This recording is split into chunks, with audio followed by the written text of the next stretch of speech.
해수 담수화가 과연 물 부족 문제에 대한 대안이 될 수 있냐라는 질문에 대안 중에 하나라고 말씀드리는 대안 중에 이유가 하나.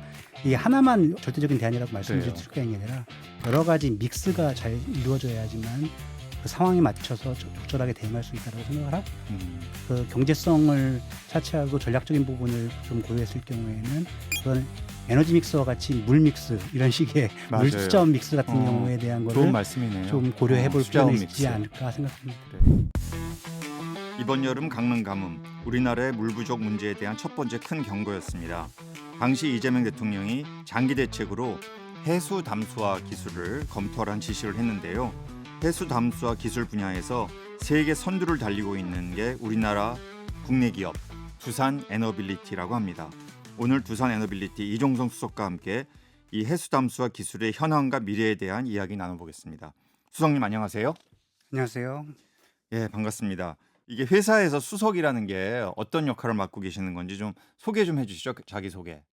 저는 두산 에너빌리티에 2005년 12월에 입사를 했고요. 20년 되셨네요. 거의 20년 돼가는데 네. 초반에 3년 좀 넘게는 그 해수 담수화 플랜트의 설계 업무를 담당했고 아, 그 이후 현재까지 한 16년간은 지금 해수 담수화 EPC 프로젝트의 입찰과 계약을 담당하는 영업 업무를 수행해 왔습니다. 그러면 기술 쪽도 아시고 또 실제 영업도 아시는 이제 양쪽을 다 그래도 섭렵하신 거네요, 회사에서. 기술은 간략하게만 한다고 간략하게 생각하시면 될 것 하셨어요? 같고요. 네, 그래요. 이 두산 에너빌리티에서 사실은 우리 국민들 이게 뭐 주요 대기업 중에 하나임에도 해수 담수화 사업을 하고 있나 이런 거 잘 모르시는 분이 많으신 것 같아요. 언제부터 했습니까? 저희 두산 에너빌리티가 최초로 시작한 거는 1978년도에 해수 그 담수화를요? 사우디의 파라산 프로젝트라는 게 있었습니다. 그 파라산 프로젝트의 그 음. 해수 담수화 플랜트의 주기기를 제작 공급하는 아니 역할을 거의 업무를 50년 수행했고요. 전이란 얘기예요? 네, 거의 50년 전에 시작을 했고 그 이후에 저희들이 이제 좀 더 그 사업을 확장해가면서 예. 기존에 이제 단순한 주기기 제작 공급이 아닌 설계서부터 시운전까지 다 턴키로 하는 EPC 플레이어로 이제 계속해서 이제 점점점 사업을 확장해 왔고 좀 다수의 프로젝트를 이제 수행하면서 경험과 이제 기술력을 축적해 갖고 그리고 현재 이제 세계적으로는 글로벌 리더의 포지션을 확보하고 있는 상황입니다. 글로벌하게 제가 그런 소개도 했습니다만 글로벌하게 매출액 기준으로 보면 1위 기업인가요? 뭐 매출액 기준이라고 하기보다는 저희들이 보통 이제 마켓 셰어를 나눌 때 네. 그 공급한 그 용량을 기준으로 많이 합니다. 용량으로. 예. 네. 그러면 이제 누적돼 있는 네. 여태까지 공급 실적으로 봤을 때는 뭐 연도별로는 좀 차이가 있긴 하지만 그래도 5위 안에 드는 세계 5위 안에 드는 지금 글로벌 리더의 그렇군요. 포지션을 네. 확보했다고 이게 말씀드리겠습니다. 78년도부터 했다면은 느낌은 이 해수 담수화 기술이 최첨단 기술은 아닌 건가? 이런 생각이 들기도 하는데 어떤 겁니까? 아까 또 기술도 계속 발전시켜 왔다 이런 얘기를 또 하셨는데요. 사실 1970년대 후반 뭐 1980년대부터 사실은 중동의 이제 오일 머니들을 활용해 가지고 그 산업화와 인구 증가가 좀 많이 증가됐고요. 그 중동 지역의 특성상 물이 부족합니다, 매우. 네, 그렇죠. 그래서 물에 대한 다른 대안이 없기 때문에 해수 담수화 플랜트를 좀 본격적으로 건설하기 시작했었습니다. 그때 당시에는 이제 사실 지금처럼 그 역삼 투합 방식이 아닌 열을 이용하는 증발 방식의 해수 담수화 기술을 적용했었는데요. 그 저희들은 이제 단순하게 보면은 바닷물을 끓여서 증기를 만들고 그 증기를 다시 응축시켜 가지고 물로 물을 하고. 생산하는 그런 방식이 2000년도 초반까지는 그런 방식이 이제 중동에서는 대규모로 진행이 됐었고 지금은 좀 다른 방식인가요? 이후에는 네. 이제 그 좀 계속적인 기술 개발, 그다음에 에너지에 대한 그 전체적인 가격에 대한 상승이 있었기 그렇죠. 때문에 그런 부분을 감안해서 그 막을 이용한 그러니까 흔히 말하는 반투막성 그 필터를 이용한 역삼투 방식이 지금 현재에서는 시장에서 가장 널리 쓰이는 방식입니다. 사업성은 어떤가요? 그 지금 후자 방식이 좀 더 경제성이 있습니까? 지금 열 방식으로 증발 방식, 열 에너지를 활용하는 증발 방식은 사실은 이제 거의 사양 단계에 접어들었고요. 지금 모두 거의 대부분의 프로젝트들이 역삼투 방식으로 지금 진행되고 있습니다. 그래요. 그 제일 궁금한 거는 이번에 이제 강릉의 여름에 아마 우리 국민들이 굉장히 놀라신 것 같아요. 우리나라가 이런 가뭄에 직접적인 피해를 본단 말인가. 그 당시에 막 어떤 날들은 75% 가정용 용수 공급을 수돗물 공급을 막 줄이고 막 이런 일이 있었거든요. 네. 그래서 그러면서 인제 이재명 대통령도 이런 해수 담수화를 언급을 이제 하셨거든요. 이게 이러한 어떤 '사람들이 먹을 물이 없다.'라는 이 기후 위기의 상황에서 해수와 담수화 기술이 대안이 될 수 있는 겁니까? 그 정도로 많은 물 공급이 가능한 건가요? 네. 해수 담수화는 기후 변화로 인한 물 부족 문제에 대응할 수 있는 현실적인 대안 중에 하나라고 지금 생각하고 있고요. 음. 그 빗물 정화, 흔히 말하는 빗물 정화나 네. 정수 처리가 사실 경제성은 가장 높습니다. 아 그래요? 예. 예. 뭐 음. 거기에 비하면 해수 담수화 프로젝트 플랜트는 경제성은 좀 떨어지는 상황이지만 강우량이 인제 강우량 자체가 불규칙한 지역에서는 안정적인 원수 확보가 인제 불가능합니다. 그런 그렇죠. 한계점이 있기 때문에 빗물 정화나 정수 처리 같은 경우는 어떤 그러니까 기후적인 문제로 인해서 아니면 지역적인 문제로 인해서 발생하는 물 부족 문제에 대해서 해결하는 거에는 한계가 있다고 생각을 하고요. 음.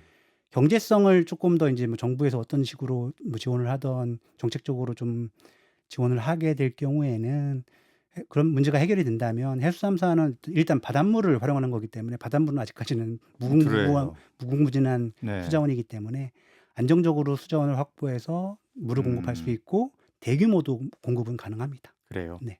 아 그러니까 바닷물을 끌어들여서 아까 말씀하신 역삼투압 방식으로 이제 프레시 워터를 그러니까 이 신선한 물을 만들어서 네. 일반 가정에도 공급할 수 있다. 네 맞습니다. 이런 말씀이신데 수질 어떻습니까? 이게 또다시 한번 정화가 필요한가 아니면 바로 그냥 공급이 가능한 해수 겁니까? 담수화 플랜트 자체는 음. 사실 뭐 어떻게 보면 테일러 메이드 방식입니다. 이게 그 요구하는 최종 생산수의 사용 목적에 따라서 처리 공정이 달라지거든요. 아 그래요? 예. 그러니까 그러니까 생활용수냐 생활용수일 경우에는 쪼끔 더 공업용수냐 덜 처리하는 농업용수에 거고 따라서 그때그때 맞춰서 이 해 해수 담수화 기술을 적용할 수 있다 이런 네 맞습니다. 말씀이군요. 반도체 같은 경우는 이제 초순수 같은 경우는 또 그래요. 추가적인 초순수 처리를 통해 가지고 할 수 있기 때문에 뭐 네. 테일러 메이드 방식이라고 보시면 될 것 같고요. 일단 뭐 음용수 수질 WHO 음용수 수질 기준은 뭐 저희 그 역삼투 방식으로 생산된 물도 충분히 맞출 수 있기 때문에 제대로 음. 정수 처리만 될 경우에는 음용수로 안정적으로 하는데도 안전하게 사용할 수 있습니다. 문제가 없다. 네. 혹시 아까 중동 지역 말씀하셨잖아요. 네. 중동 지역에서의 물 공급은 주로 어떤 용수 목적으로 사용되고 있고 그걸 공급하시는 건가요? 중동에서는 아직까지는 대부분은 생활용수와 식수 요 두 아 가지 목적으로 그래요? 사용을 합니다. 공업용수나 이런 쪽보다는 네. 그러니까 수질은 굉장히 좋다는 얘기네요. 네. 우리가 뭐 말하는 아까 말씀드린 대로 WHO 기준을 일단 기본적으로 충족하는 조건을 요구하기 때문에 그 조건을 맞춰 주고 있고요. 음. 최근에는 이제 쪼끔 더 완화돼 가지고 쪼끔 TDS라는 그 생산 수질의 기준이 좀 완화된 부분은 좀 있습니다만 여전히 그 자체도 WHO 수질 기준은 만족합니다. 아 그래요. 또 한 가지 궁금한 건 이런 해수 담수화 기술을 적용할 경우에 어떤 에너지를 써서 물을 이제 바닷물에서 깨끗한 물을 우리 일반적으로 뭐 식수로 사용할 수 있는 물을 추출해 내는 것인지 이것도 좀 궁금하네요. 네.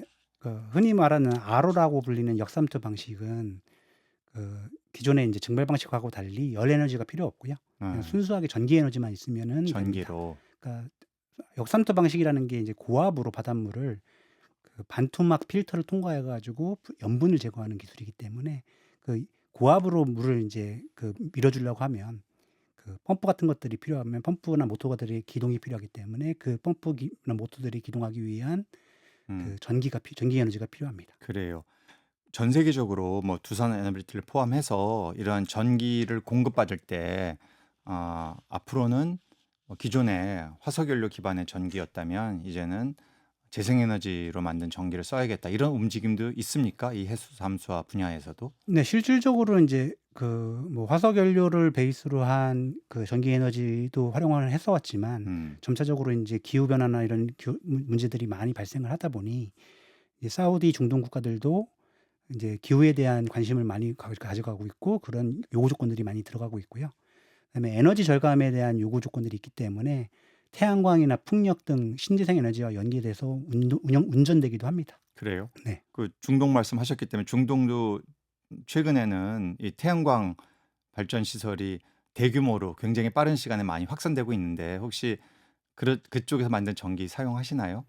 그러니까 저희는 사실은 네. 이제 그러니까 24시간 운전을 하려고 하다 보면 태양광은 낮 시간에만 네, 전기를 예, 생산하기 때문에 예. 그 24시간 동안 공급이 불가능합니다. 그렇기 때문에 이제 태양광 에너지나 풍력 에너지로 생산된 전기가 이제 그리드에 맞물려서 전력을 송출하고 저희들은 그 송출된 전력을 이렇게 그리드에서 수전받아 하기 가지고 때문에 하기 그러니까 때문에 오히려 이건 이제 국가적인 그 네. 지역의 국가의 정책에도 연동돼 있다 이렇게 이제 보시는 거군요. 뭐 순수하게 신재생 에너지를 하려면 거기다 대용량의 배터리를 설치해서 네. 야간에도 공급받는 방식이 음, 음. 있겠지만 아직까지는 이제 경제성의 문제 때문에 그런 대형 프로젝트는 진행이 되지는 않고 있고요. 그러니까 기업 차원에서 우리가 이 해수 담수화 기술을 적용하는 과정에서 재생에너지로 쓴 전기를 좀 반드시 사용할 수 있도록 앞으로 해야 되겠다 이런 움직임이 있는가 하는 왜냐하면 다른 분야는 지금 그런 굉장히 많은 산업 업종에서 그런 일들이 움직이고 있기 때문에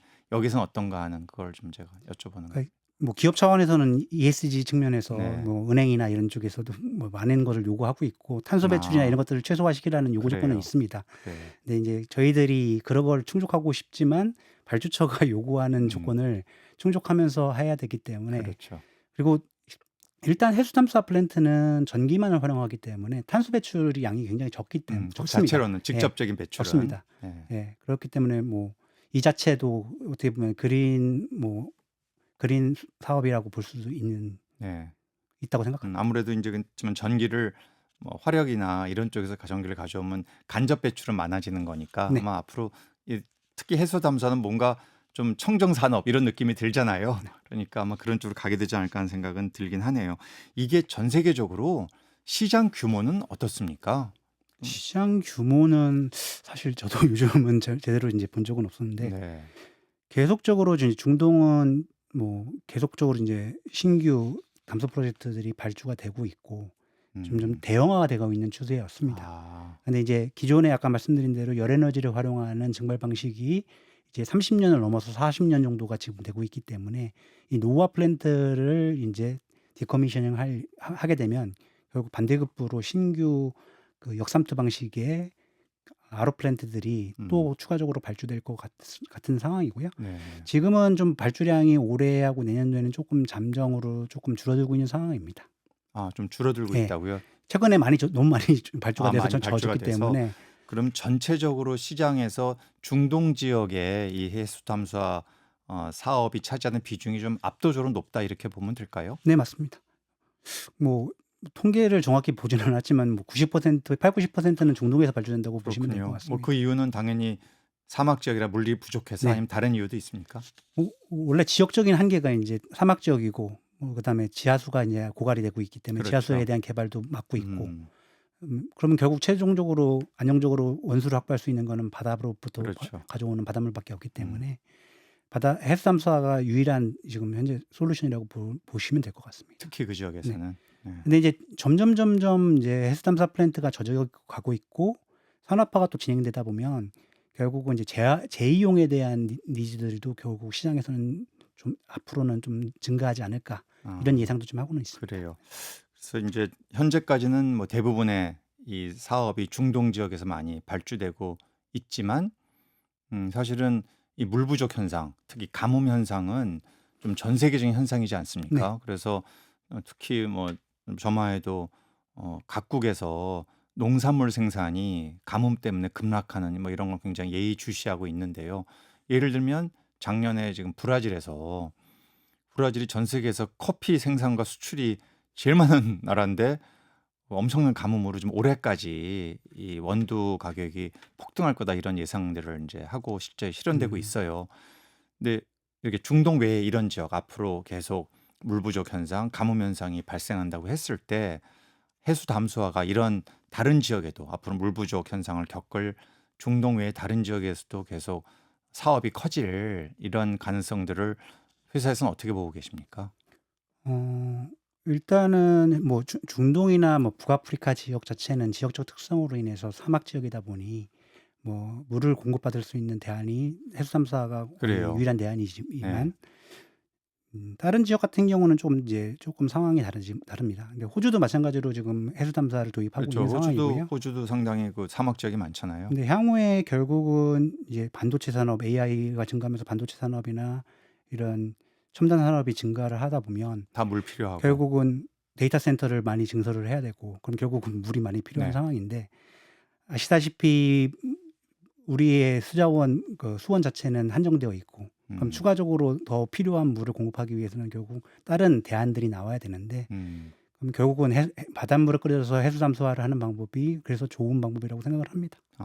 그렇게 시장이 앞으로 지속적으로 확장될 것으로 그러니까 농업 용수 또 공업 용수까지도 지금은 이제 음용수지만 중동 지역에서 이렇게 확산될 수 있을 수 있다 이렇게 네. 이제 보고 계시는 거군요. 실제로 최근에 이제 아랍에미리트의 경우에는 이제 마이크로소프트 데이터 센터를 이제 지으려고 네, 하고 있는데 맞아요. 그 데이터 센터에 필요한 물을 공급하기 위해서 담수 플랜트를 지금 발주하고 하고 있는 그렇군요. 계획을 갖고 있습니다. 공업 용수를 네, 공급하는 맞습니다. 이제 대표적인 예가 되겠네요.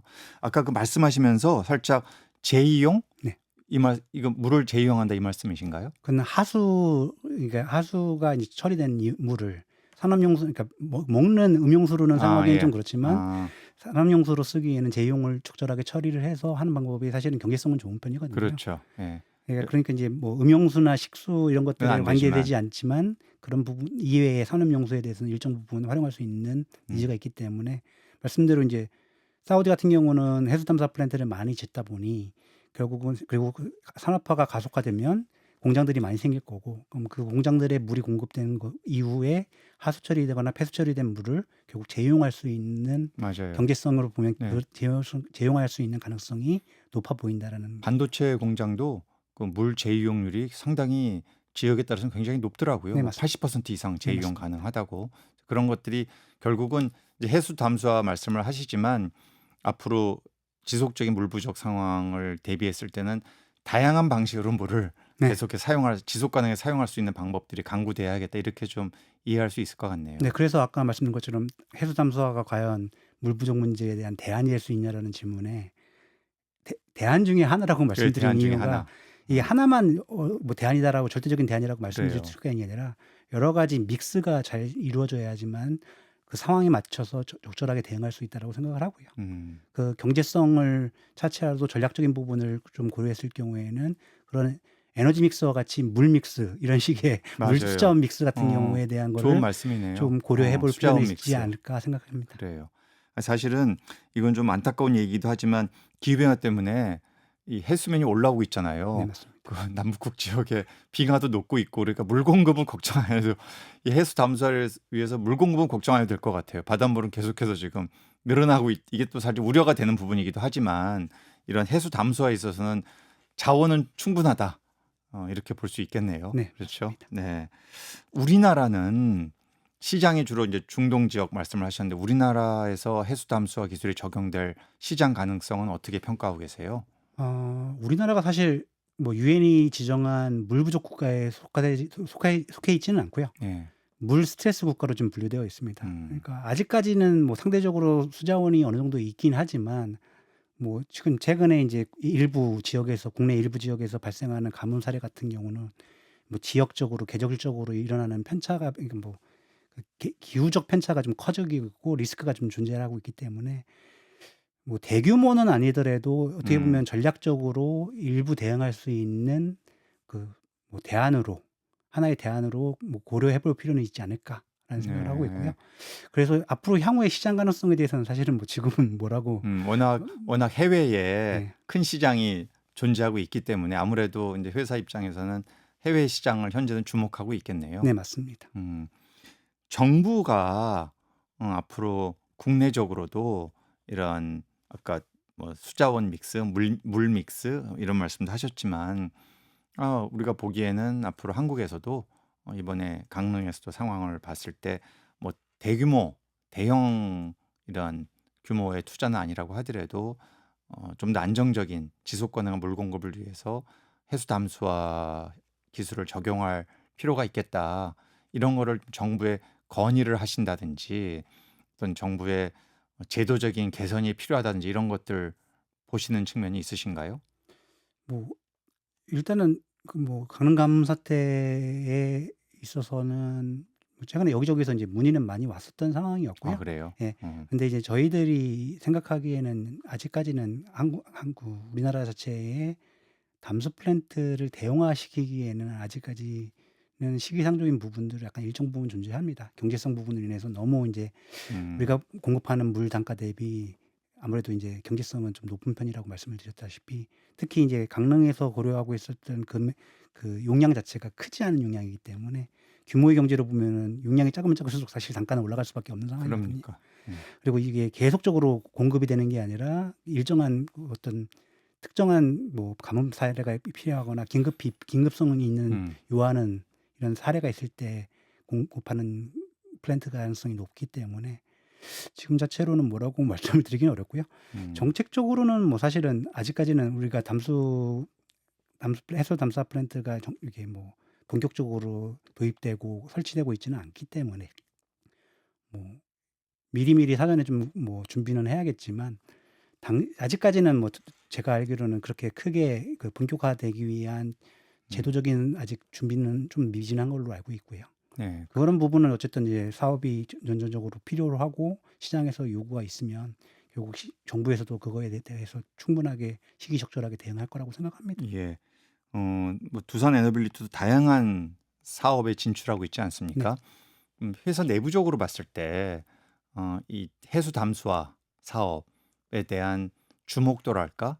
어떤 기대 이런 것들은 어느 정도라고 판단하세요? 어 이쪽에 20년 동안 계셨기 때문에 회사 안에서. 뭐 사실 뭐 두산 에너빌리티의 간판이 사실 기존의 발전과 담수 전문 기업이었기 그래요. 때문에 회사에서도 사실 뭐 그동안 많은 부분 일정 부분 저희 회사의 그런 레퓨테이션에 대한 일정 부분을 좀 차지했었고요. 근데 다만 인제 시장 상황이 점점 이제 중국 업체가 진입을 하고 인도 업체가 진입을 하다 그래요? 보니 이제 같은 경쟁도 기술을 치열하고 기술을 예. 가지고. 그러다 보면서 이제 경쟁이 치열해지다 보니 수익성은 또 떨어지는 부분이 존재하는 부분이고 향후에 인제 또 ESG적인 측면에서는 나가는 방향성이 결국 신재생 에너지나 이런 부분들을 지금 약간 더 확장하려고 하는 부분들이 있어서 일단 뭐 에너빌리티 입장에서는 담수 사업은 뭐 기존에 해왔던 사업이었고 그다음에 계속 가져갈 것이다. 가져갈 것이라고 생각을 하고요. 뭐 필요한 상황에 따라서 이제 적절하게 대응을 할 거라고 생각을 합니다. 그래요. 자, 여기까지 듣겠습니다. 지금까지 이종성 두산 에너빌리티 수석이었습니다. 고맙습니다. 네, 감사합니다.